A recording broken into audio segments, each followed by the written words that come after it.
With the US election results just days away, the housing market and mortgage rates are at a pivotal moment.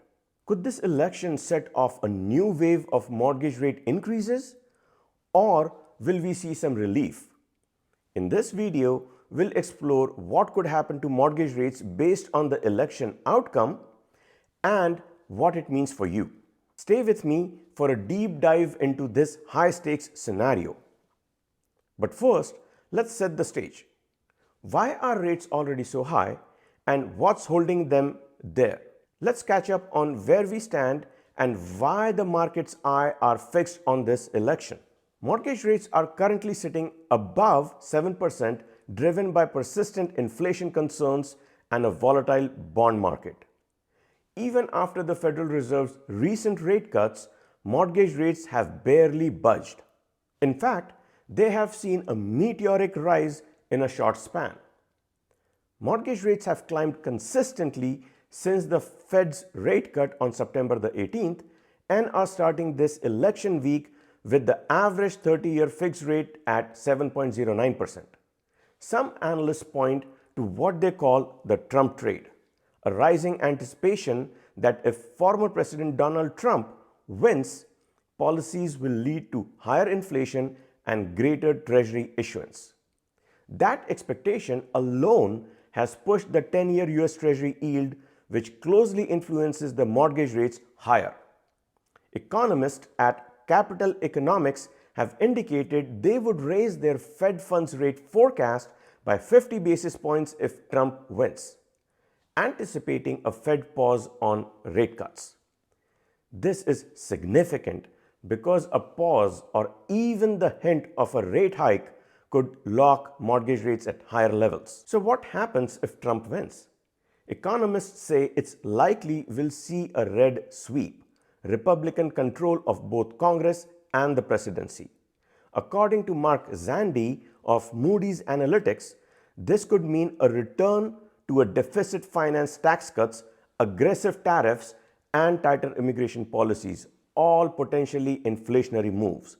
Higher inflation could push the Federal Reserve to pause rate cuts or even consider rate hikes, leading to higher mortgage rates. And it's not just Zandi. Nobel Prize-winning economists and surveys from the Wall Street Journal show that 68% of economists believe inflation would rise under Trump administration. This increase in consumer prices would likely put a damper on any hopes of lower mortgage rates, tightening the housing market even more. What if Kamala Harris wins? Experts, including Zandi, say that if Harris takes office with a Republican-controlled Senate, the result is likely to be a policy status quo. This means little change in tax spending and regulatory policies, leading to an economic landscape that mirrors today's. Inflation stay aligned with Fed's current target, which could provide a slight cooling effect on mortgage rates. Economist Thomas Ryan from Capital Economics suggests that while Harris has discussed deficit-funded spending, it's not likely to trigger inflation at the levels associated with Trump's proposals.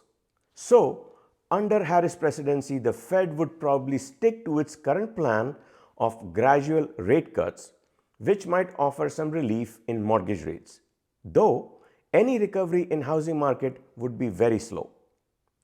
History also gives us a clue. In the past election cycles, rates have seen varied impact. For instance, after the 2016 election, mortgage rates jumped by 0.45 percentage points between November and December. This spike was due to policy expectations tied to the new leadership. The 2020 election, on the other hand, saw minimal changes reflecting a more balanced policy outlook. This suggests that while past trends can offer hints, each election comes with its own economic backdrop. So, what should you do if you are looking to buy or refinance in this complex environment? Let's recap the potential outcomes. If Trump wins, inflationary policies could push rates higher or keep them elevated, making it wise to consider locking in your rate now. Under Harris' presidency, with a split Congress, there is potential for stability or gradual rate relief. But what do long-term forecasts suggest? According to Fannie Mae and Mortgage Bankers Association and the National Association of Realtors, mortgage rates are predicted to fall in the coming months and through 2025. These organizations expect the 30-year fixed mortgage rate to average between 6 and 6.3% from Jan to December, with rates potentially settling below 6% by the end of next year. However, as of late October, the average rate has been around 6.43%, so these predictions to come true, rates would need to drop significantly in following weeks and December. This means that while short-term election outcome may introduce volatility, the bigger picture could still point to a gradual decline in rates over the next year. If you're flexible, monitoring these trends closely and timing your decision could work in your favor. With forecasts suggesting a potential rate drop through 2025, staying informed is more important than ever. Keep an eye on how election results align with these predictions and what it means for your mortgage plans. Don't forget to subscribe for more updates and tell us in the comments, will rates really trend down in the coming months? Or are we in for more surprises? Thank you for watching.